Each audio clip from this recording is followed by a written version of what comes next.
ئەنفال بە هیچ داگیرکەر و شۆخی نییە پەردەپۆش و پەنکوێر ناکرێت. 37 ساڵ بەسەر تاوانی ڕاگواستن و زیندە بەشاڵکردنی گەلی کووردا تێپەڕی. ئەنفال ئەو ناوە بوو کە کرا بە بەرگی تاوانێکی نامرۆڤانەی حکوومەتی بەعەس بەرامبەر بە خەڵکی کوردستان. کەس و کاری ئەنفالکراوانی گەرمیان لە یادی 37 ساڵی ئەنفالدا نیگەرانە لەوەی کە حکوومەت خواست و داواکاریەکانیان وەک پێویست جێبەجێ ناکات. ئێمە خۆم وەک کوڕێکی ئەنفال باوک ئەنفال سەرەتا داوا لە حکوومەتەکەین بە دادگاییکردنی جاش مستەشارەکان و ئێمە کەسوکاری ئەنفال کاتێ لەو دەواازە دێنە ژوورەوە بەڵێ ئەمە ئەم کێلانە هەموو ئەم خەورانە هەمویان کەسکاری ئێمن باوک و براو کەسی ئێمن بەڵام لیژنەیەک ئامادە کرا وەکو وەرگرتنی خوێن بۆ سمپڵی خوێنی ئێمە کەسکاری بە جێماوی کەسکاری ئەنفال تاکو ئێستا ئەو سمپڵە بە تەواوەتی نەتوێتە بواری جێکردنەوە ئەو وەرگرتنی خوێنیش تا ئێستا ئێمە دێمە ناو ئەم قەبرانە نازانم گۆڕی باوکی خۆم لەکوێیە برام لەکوێیە ئامۆزام لەکوێیە من بۆ خۆم دیەکەی خۆم گوندیتی لەکۆی بچووک 28 کەسمان ئەنفالە. دیارم ساڵ 37 ساڵە تاوانی ئەنفال ئەنجام دراوە لەلایەن ڕژێمی بەعسی لە ناوچووە.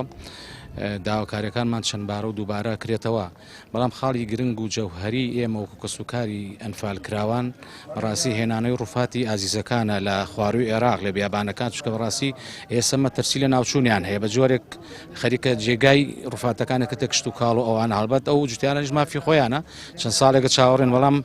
خەمساردیەک و خەمێکی جدی نییە بۆی بێندێتەوە. دووەم خاڵ بەڕاستی ئەو کەسانن کە دەستی ڕاستەخۆیان هەبوو لە شاڵاوەکانی ئەنفالە کە تۆمەتبارن دادگای باڵی تاوانەکانی عێراق داوای کردوون بەڵام بە هۆکاری سیاسی کە دەستێکی سیاسی لە پشتەوەیە نایەن بەنەبەردەم دادگا. لای خۆشیەوە بەرپرسی مەڵبەندی گەرمیانی کۆمەڵی دادگەری دوای دەربڕنی هاوخەمی بۆ کەسوکاری ئەنفالکراوان و پاڵپشتی داواکاریەکانیان دەڵێت حکوومەت پێویستە هەوڵی جدی بدات بۆ ئەوەی پرسی ئەنفال بە جینۆساید بناسێنرێت. ئەوەی کە بە ناوی ئەنفالەوە بەرامبەر کورد کراوە ئەوەی کە ئێستا بەرامبەر بە غەزە ئەکرێ بەرامبەر بە هەر میلەتێک بەرامبەر بە هەر قومیەتێک هەر زوڵمێک بکرێ ڕەدی دەکەینەوە و بە هەموو شێوەیەک بەرنگاری دەبینەوە و سەبارەت بە کەسوکاری ئەنفال ئێمە پێمان وایە خزمەت نەکراون بە پێی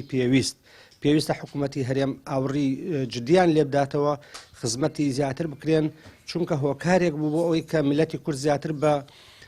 هەموو جیهان بناسێدرێ و ئەوەی کەش بۆیشان کراوە بە پێی پێویست نییە بۆیە داواکارین لایەکی جدیان لێ بکرێتەوە زیاتر خزمەت بکرێن و پێویستە حکوومەتی هەرێم زۆر هەوڵی جدی بدا بۆی ئەم پرۆسەیە بە جینۆساید بناسێنرێ و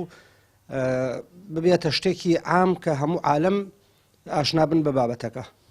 کۆمەڵکوژی گەلی کورد تاوانێکی لە بیرنەکرا و برینێکە بۆ خەڵکی کوردستان و کەسوکاری قوربانیانی ئەو تاوانە. نووسەرێکی بواری ئەنفالیش باس لەوە دەکات کە حکوومەت یارمەتی دەر نییە لە ساڕشکردنی ئەو برینەی کەسوکاری ئەنفال کراوان. نزگەی 34 ساڵە کوردستان ئازادە حکوومەتی هەرێممان هەیە وەزارەتی شەیدانمان هەیە بەرپرسی کورد دەستی ئەڕوا کورد ئاخاوان ئابووری سەربەخۆیەتی شار و شارشکەکان بەدەست دەسەڵاتی کوردیەوەیە تا ئێستاکە بەڕێستان ئاگدارن ئەمڕۆ لە ڕزگاری بنەمای مۆنۆمنتێک دانراوە ئەمە هەر بۆ خۆی پرسیارانی ئەمە هەر خۆی پرسیارێکە کە بۆ تا ئێستاکە کەم تەرخەم بووینە بەرامبەر بۆیە ئەگەر حکوومەتە ئەوێ ئیش بکە ئەبێ لێرەوە قەرەبووی قوربانیان ئەنفال بکاتەوە تا ئێستاکە زیندانیانی سیاسی سوودمەند نەبوون ئەبێ سوودمەند بن موچیان بۆ بڕێتەوە و قوربانیان تاقانەکانی ئەنفال ژیانێکی شایستە بژێن کە هەندێکیان گلەی زۆریان هەیە تا ئێستاکردنەوەکانیان دانامەزرێن تا ئێستا حسابێکی هاوڵاتێکی ئاسایان بۆ ئەکەن لە کاتێکاوە قوربانی پلەیەکی ئەم جینۆسایدن. تاوەکو ئێستا تەنها 401 ڕووفات بۆ گەرمیان هێنراوەتەوە و لە مەزاری ئەنفالدا نێژراون. بەوتەی کە سوکاری ئەنفالکراوان هێشتا ڕێژێکی زیاتر لە ڕووفاتی ئازیزانیان لە ناوچەکانی خواروی عێراق بوونی ماوە کە حکوومەت کەم تەرخەمە لە هێنانەوەی ئەو ڕووفاتانە بۆ گەرمیان و ناشتنیان لە زێدی خۆیان. هارون ڕەشید، کەناڵی ئاسمانی پەیام، کەلار.